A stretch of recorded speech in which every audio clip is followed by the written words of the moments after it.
Cuán firme cimiento se ha dado a la fe de Dios en su eterna palabra de amor. Con el propósito de compartir con usted todo el consejo de Dios, le presentamos A través de la Biblia, un análisis de la Biblia, libro por libro, que nos ayudará al crecimiento de la vida espiritual.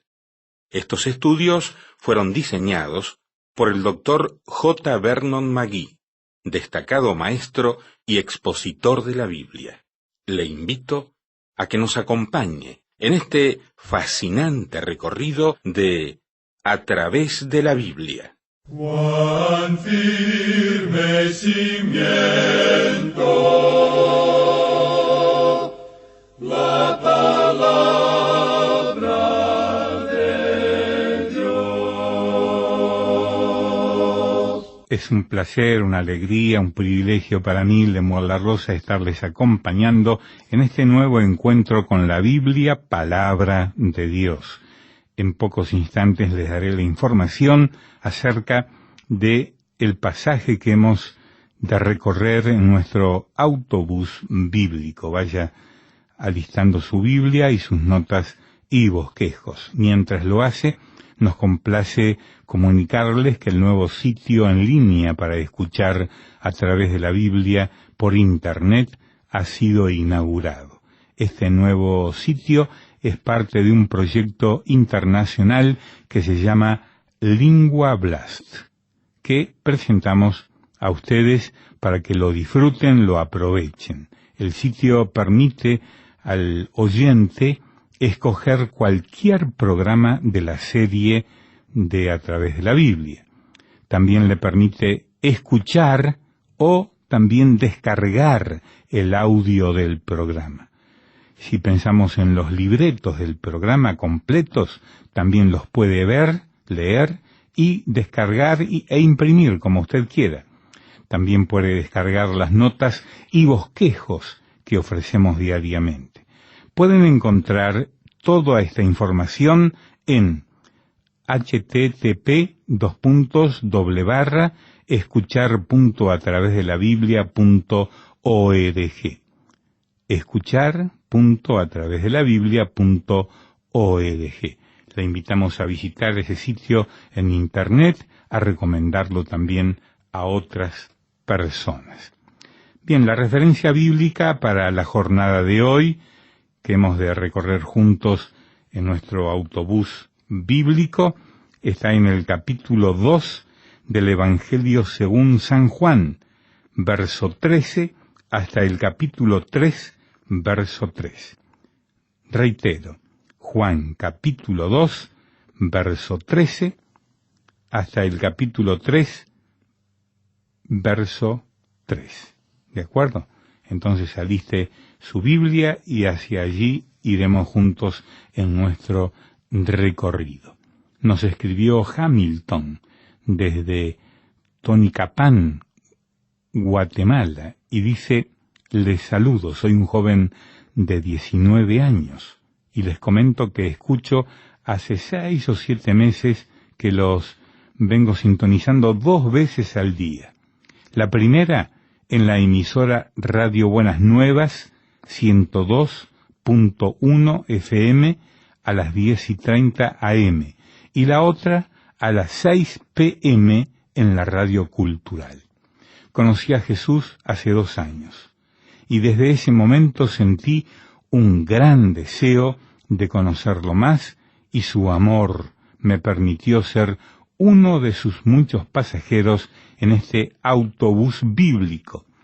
Sinceramente, su ministerio ha sido un canal de gran bendición para mi desarrollo espiritual y eso me tomó la idea de pedirles un favor, de que me enviaran por medio de correo las notas y bosquejos que ofrecen gratuitamente. Y si les fuera posible, favor de enviarme también los 2 libros estudiados anteriormente, ya que los considero de gran ayuda, no solo para mí, sino también para otras personas que conozco que siguen su programa. Que Dios les bendiga. Quedo a la espera de su respuesta. Hamilton Eduardo Alexander, de Guatemala. Otra carta que nos llegó, en este caso del norte de las Américas, dice: que Dios bendiga a todos los que hacen posible este hermoso e instructivo programa. Los escucho en San Bernardino, California, por la 1240 AM. Yo estuve preso aquí en California, y allí me encontró Dios, y cuando eso sucedió, mi vida cambió porque ya nunca estuve solo, ya que allí todos se olvidan de uno, pero Cristo nos promete ser nuestro amigo fiel. Yo allí los comencé a escuchar. Fue por el 97. Desde entonces lo sigo haciendo y me fue como una fuente en el desierto espiritual que yo vivía. No hay palabras para agradecerles a ustedes y a Dios por su amor para con nosotros.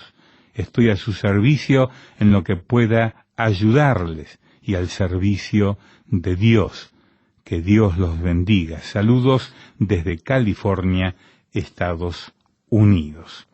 Qué linda carta, qué lindo testimonio, qué cambio en la vida de esta persona. Seguramente que nos alegramos de oír que la palabra de Dios es de tanta bendición. Si usted tiene un testimonio como este, de su vida cambiada, escríbanos, cuéntenos cómo le ha impactado este programa, en qué emisora lo escucha, desde cuándo, y cuéntenos también cómo Dios lo ha bendecido al seguir el estudio de la palabra de Dios. Vamos a orar. Oh Dios, nos encomendamos a ti y a tu dirección a través del Espíritu Santo, que tu palabra llegue a nuestra mente con el poder que tiene cuando tú la has enviado, hace una obra maravillosa en nuestras vidas. Oramos agradecidos en el nombre de Jesús. Amén. Continuamos hoy nuestro estudio en el capítulo 2 del Evangelio según San Juan. Y llegamos ahora al relato sobre la primera ocasión en que Jesús purifica el templo. Leamos el versículo 13 de este capítulo 2 de Juan. Estaba cerca la Pascua de los judíos, y subió Jesús a Jerusalén. Tenemos aquí la mención de otro sitio geográfico. Jesús principió su ministerio en Caná de Galilea, fue a Capernaum y ahora está en Jerusalén. Fíjese usted que Juan llama a esta fiesta la Pascua de los judíos. Ya no era la Pascua del Señor como se la llama allá en Éxodo 12:27. Es la Pascua de los judíos, meramente una fiesta religiosa, sin sentido y vacía, simplemente un rito para ser cumplido.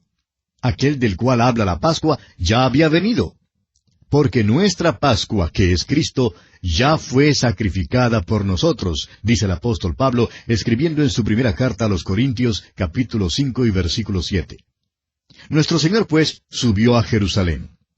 Ahora, esto no ocurrió durante el principio de su ministerio público, sino probablemente al fin del primer año.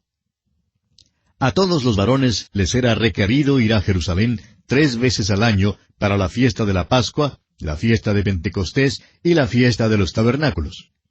Jesús, pues, subió a Jerusalén para la Pascua, una fiesta que se celebraba a mediados del mes de abril. Allí Jesús purifica el templo. En realidad lo purificó 2 veces. La primera vez fue al principio de su ministerio y la segunda vez al fin de su ministerio. Continuemos ahora con el versículo 14 de este capítulo 2 del Evangelio según San Juan. Y halló en el templo a los que vendían bueyes, ovejas y palomas, y a los cambistas allí sentados. Estaban vendiendo animales y tórtolas y cambiando dinero. Es muy interesante que no aceptaban ningún tipo de dinero allí, sino solo el dinero del templo. Ningún otro tipo de dinero podía ser usado ni ofrecido. Por tanto, tenían puestos para cambiar el dinero y por supuesto que estos hombres ganaban dinero al efectuar estas operaciones cambiarias.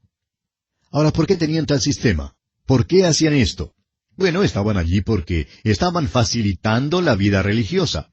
Era más cómodo cambiar el dinero allí mismo en el templo. Recibían las monedas romanas que tenían grabadas la efigie de César y la marca del paganismo, y las cambiaban por monedas judías que se podían usar en el templo. Estaban pues allí para la comodidad de los que venían a adorar. También cambiaban las monedas más grandes por su equivalente en monedas más pequeñas. Asimismo, vendían animales. Había mucho tráfico de aquellos animales para los sacrificios. Habían los que cobraban cierto precio por criar estos animales. Y esto proporcionaba también una oportunidad para hacer más cómoda la religión. Hoy en día tenemos el mismo problema con las muchas maneras de hacer más cómodas las iglesias. Y esto sirve para atraer a la gente. Hay tantos hermanos en la iglesia que parece que piensan en Cristo como un ser algo anémico. Parece que no se dan cuenta de quién es Él en realidad. Pero encontramos aquí que nuestro Señor Jesucristo subió a Jerusalén en este tiempo y purificó el templo. Leamos los versículos 15 al 17 de este capítulo 2 de Juan. Y haciendo un azote de cuerdas, echó fuera del templo a todos, y las ovejas y los bueyes, y esparció las monedas de los cambistas, y volcó las mesas. Y dijo a los que vendían palomas, quitad de aquí esto, y no hagáis de la casa de mi padre casa de mercado. Entonces se acordaron sus discípulos que está escrito, el celo de tu casa me consume. Amigo oyente, permítanos decirle que el Señor era fuerte, de eso no hay duda. La cita de la cual se acordaron sus discípulos era un versículo que se encuentra ya en el Salmo 69. Este salmo, o alguna porción de él, es citado 17 veces en el Nuevo Testamento, y es uno de los 6 salmos que son más citados en el Nuevo Testamento. Se cita una vez más en el capítulo 15 de este Evangelio de Juan, versículo 25. También en el capítulo 19, versículo 28. Los otros salmos que se citan con frecuencia son el Salmo 2, el 22, el 89, el 110 y el 118. Si desea notarlos, vamos a repetirlos una vez más. Los 6 salmos que son más citados en el Nuevo Testamento son el Salmo 69, luego el Salmo 2, el 22, el 89, el 110 y el 118. Bien, continuemos ahora leyendo los versículos 18 y 19 de este capítulo 2 de Juan. Y los judíos respondieron y le dijeron, ¿qué señal nos muestras ya que haces esto? Respondió Jesús y les dijo, destruid este templo y en 3 días lo levantaré. La palabra que Jesús usó aquí para destruir es luo y significa desatar o desunir. En realidad se refería a su cuerpo humano. Continuemos con el versículo 20. Dijeron luego los judíos, en 46 años fue edificado este templo, ¿y tú en 3 días lo levantarás? El templo en aquel entonces era el templo de Herodes.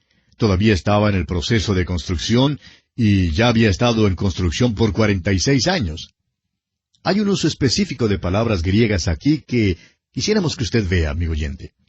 En los versículos 14 y 15 de este capítulo 2, donde se habla acerca de Jesús purificando el templo se declara con la palabra griega hierón, la que se refiere al templo en conjunto. Pero específicamente fue el atrio del templo lo que Jesús purificó. La palabra que Jesús usa aquí en el versículo 19 y que los judíos repiten en el versículo 20 es naos, y se refiere al santuario interior del templo. Esta palabra también puede usarse con referencia al cuerpo, como la utiliza el apóstol Pablo en su primera carta a los Corintios, capítulo 6, versículo 19, cuando dice que el lugar santo hoy en día no es un templo hecho de manos, sino que nuestro cuerpo es el templo, o sea, el naos del Espíritu Santo. Los judíos le preguntaron al Señor si en realidad quería decir que destruiría este templo. Pero claro que nuestro Señor quiso decir el templo de su cuerpo. Ahora el versículo 21 aclara este concepto. Dice allí, mas él hablaba del templo de su cuerpo. Jesús dijo que si destruían este templo, él lo levantaría. Ahora la palabra que usó era egeiro, la cual Juan usa 5 veces en su Evangelio. Su verdadero sentido es despertar, y cada vez que se usa, la palabra se refiere a la resurrección. El apóstol Pablo usó la misma palabra en su sermón en Antioquía de Pisidia, y allí la usó 4 veces. Se refiere a la resurrección de Cristo y también a la resurrección de los creyentes. Es usada también en el capítulo 13 de los Hechos, versículo 30, donde dice, «Mas Dios le levantó de los muertos». Esta palabra encierra en su significado la acción de despertar, o sea, el despertar de la muerte. Cuando Lázaro fue levantado de los muertos, allá en el capítulo 11 de este Evangelio de Juan, versículo 43, Jesús clamó a gran voz, «Lázaro, ven fuera». También es el mismo pensamiento, pero no es la misma palabra, que nuestro Señor le habló a la hija de Jairo, uno de los principales de la sinagoga. A esta niña le dijo, «Despiértate, ovejita». Y esto es lo que encierra esta palabra, egeiro. Y fue precisamente esto lo que Jesús quiso decir cuando habló del templo de su cuerpo. Pero sus discípulos no entendieron eso, y no fue sino hasta después de su resurrección cuando se acordaron de lo que él había dicho aquí. Leamos ahora el versículo 22. Por tanto, cuando resucitó de entre los muertos, sus discípulos se acordaron que había dicho esto, y creyeron la Escritura y la palabra que Jesús había dicho. Estamos llegando ahora a algo que es de mucho interés, amigo oyente. En realidad, debemos leer desde el versículo 23 y seguir leyendo el capítulo 3, donde tenemos la historia de Nicodemo. Todo esto tuvo lugar en Jerusalén durante el tiempo de la Pascua. Leamos pues el versículo 23. Estando en Jerusalén en la fiesta de la Pascua, muchos creyeron en su nombre, viendo las señales que hacía. Muchas personas que leen esto dicen, «¡Cuán maravilloso es que muchos creyeron en él!» Pero, amigo oyente, no fue nada maravilloso, porque esta no era la fe salvadora de ninguna manera. Ellos simplemente hacían una señal afirmativa cuando veían los milagros que él hacía. Pues fíjese usted lo que sigue aquí en los versículos 24 y 25. Pero Jesús mismo no se fiaba de ellos porque conocía a todos y no tenía necesidad de que nadie le diese testimonio del hombre, pues él sabía lo que había en el hombre. En verdad, el lenguaje que se usa aquí revela que él no se fiaba de ellos. La fe de ellos no era la fe genuina, no era esa fe salvadora de ninguna manera. Amigo oyente, ¿qué quiere usted decir cuando dice que cree en Jesús? ¿Quiere decir que cree en las verdades del Evangelio? Sería difícil contradecirla, ¿verdad? Pero él murió por sus pecados. La pregunta importante es, ¿confía usted, amigo oyente, en él como su Salvador personal, el que murió por sus pecados? ¿Fue resucitado él para su justificación? ¿Es él el Salvador que vive a la diestra de Dios hoy en día y que se constituye en la única esperanza que usted tiene? Eso es lo más importante. Esta multitud tenía interés en Jesús y cuando le veían hacer los milagros, creían. Tenían que creer. Habían visto los milagros. Pero Jesús no se fiaba de ellos. No creía que su creencia fuera genuina porque conocía a todos. Sabía lo que había en el corazón humano. No necesitaba que nadie le diera testimonio del hombre porque él sabía lo que había en el hombre. Es sobre la base de esto, amigo oyente, que Nicodemo viene a él. En otras palabras, el Señor Jesús no se fiaba de la multitud. La multitud creyó en él, pero era solo porque habían visto los milagros. Sería casi imposible ser testigo de un milagro y no creer. Este hombre Nicodemo vino a Jesús de noche, y nuestro Señor sí se fió de este hombre Nicodemo, porque la fe de este hombre era sincera. Y entramos ahora en nuestro estudio del capítulo 3 de Juan.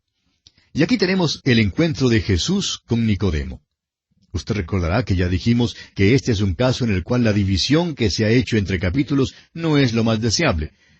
Por eso es que leeremos desde el versículo 24 del capítulo 2 sin pausa hasta el versículo 1 del capítulo 3. Escuche usted. Pero Jesús mismo no se fiaba de ellos porque conocía a todos y no tenía necesidad de que nadie le diese testimonio del hombre, pues él sabía lo que había en el hombre.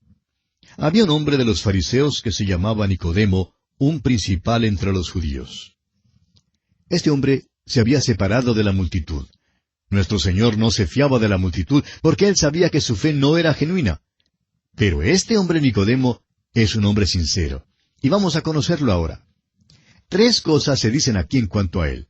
Lo primero es que era un hombre de los fariseos. Eso significa que era miembro del mejor grupo en Israel. Los fariseos creían en la inspiración del Antiguo Testamento, creían en la venida del Mesías, creían en los milagros y creían en la resurrección. Era pues un hombre de los fariseos y su nombre era Nicodemo. Se nos da su nombre y es identificado como principal entre los judíos. De modo que podríamos decir que este versículo nos da las tres máscaras que este hombre llevaba puestas. Esta es una descripción del hombre moderno. Era un hombre de los fariseos cuando se reunía con ellos. Cuando él estaba con ellos, era uno de ellos. Luego, cuando salía de entre los fariseos y caminaba por las calles, el público se apartaba para abrirle paso. Seguramente Nicodemo tendría puesta su vestimenta especial, sus filacterias y su manto de oración. Y la gente quizá diría, allí va Nicodemo, principal entre los judíos. ¡Qué hombre más destacado! Por tanto, creemos que Nicodemo adoptaría una actitud totalmente diferente con la gente en la calle. Pero su nombre era Nicodemo. Y debajo de estas dos máscaras que llevaba, era simplemente Niquito. Hoy en día hay muchos hombres que viven así. Tenemos al señor que es comerciante y oficial de una gran corporación. Sale a la oficina por la mañana y aquellos que trabajan con él en la oficina le hablan y le llaman señor y se someten a él. En verdad no le conocen. Ellos creen que le conocen, pero no le conocen de veras. Luego este señor sale de la oficina y ve a alguno de sus clientes y cuando le preguntan en cuanto al negocio, él les responde, pues, todo anda bien. Luego, al mediodía, entra en el club para almorzar. En el mismo momento en que entra en el club, es un hombre diferente. No es ya el señor fulano de tal, presidente de la corporación, sino que ahora es simplemente uno entre muchos miembros del club. Los socios del club juegan golf con él y le conocen, se tutean con él y le llaman por su primer nombre. Él, por su parte, asume una actitud diferente y una relación diferente con ellos. Le preguntan en cuanto al negocio y él les responde, pues, todo anda muy bien. Luego, por la noche, después de cerrar el negocio, vuelve a su casa. Abre la puerta, entra, se quita el abrigo y se sienta en su silla favorita. Aquí otra vez es un hombre diferente, un hombre muy diferente. Su esposa entra en el cuarto y lo mira sentado allí, desalentado y sin las dos máscaras que ha llevado puestas durante el día. Ya no es el comerciante, presidente de la corporación. Tampoco es uno de los muchachos en el club. Ahora es simplemente Paco, o Pancho, o lo que fuera su nombre. Su esposa le pregunta, ¿qué te pasa? Y él contesta, el negocio anda mal. Pues bien, aquí tenemos revelado abiertamente y con sinceridad la identidad de esta persona. Continuemos ahora leyendo el versículo 2 de este capítulo 3 de Juan. Este vino a Jesús de noche y le dijo, Rabí, sabemos que has venido de Dios como maestro, porque nadie puede hacer estas señales que tú haces si no está Dios con él. Este hombre Nicodemo vino al Señor Jesús con la máscara puesta. Él dice, sabemos. Ahora, ¿a quién se refiere? Bueno, se refiere a los fariseos. Viene como un hombre de los fariseos. Está llevando puesta aquella máscara. A propósito, viene haciendo un cumplido genuino, no es hipócrita. Dice que los fariseos se han reunido y que saben que Él, es decir, el Señor Jesucristo, ha venido de Dios como maestro. Creemos que vino para hablar acerca del reino de Dios. Los fariseos querían establecerlo y librarse del yugo romano, pero no disponían de los medios para lograr esto. Ahora aquí viene este que es tan popular con las multitudes que le siguen a donde quiera que vaya, y por tanto los fariseos quieren unirse a él. Ellos creen que Jesús ha venido del pueblito de Galilea y que por tanto no sabe cómo tratar a los políticos. Pero ellos sí lo saben, y por eso los fariseos creen que no sería malo combinar sus fuerzas. Por esto Nicodemo viene de una manera algo condescendiente a Jesús, pero siempre reconociendo que Él ha venido de Dios como maestro. Ahora, las pruebas que Él señala son los milagros. Tenía que reconocer los milagros. Ahora, fíjese usted, amigo oyente, que en aquel entonces nadie dudaba la realidad de los milagros de nuestro Señor. Los que dudan los milagros hoy en día son los profesores de teología liberal, que están separados por unos 2000 años y miles de kilómetros de la tierra donde todo esto ocurrió. Usted encontrará que ni los amigos ni los enemigos de Jesús jamás dudaron de la realidad de sus milagros. Continuemos pues con el versículo 3. Respondió Jesús y le dijo, de cierto te digo, que el que no naciere de nuevo no puede ver el reino de Dios. Esta es la razón por la cual creemos que Nicodemo vino para hablar acerca del reino de Dios. No vemos otra razón por la cual nuestro Señor se hubiera referido a ello. Nuestro Señor le interrumpe repentinamente y le dice, la cosa es que ni aun puedes ver el reino de Dios a menos que nazcas de nuevo. Ahora aquí tenemos a un hombre que es sumamente religioso y que es fariseo, y sin embargo, nuestro Señor le dice que no puede ver el reino de Dios a menos que nazca de nuevo. Esto, amigo oyente, es lo de importancia crucial. Pero bueno, tenemos que detenernos aquí porque nuestro tiempo ya se terminó. Continuaremos, Dios mediante, en nuestro próximo programa. Hasta encontrarnos de nuevo en este mismo punto del dial, oramos que el Señor le bendiga abundantemente. Así terminamos por hoy. ¿Cómo le ayudó? ¿Qué le pareció el estudio de hoy? Escríbanos y le contestaremos. Gracias por apoyarnos en oración, ofrendas y donaciones, para que podamos seguir con estos programas en esta emisora.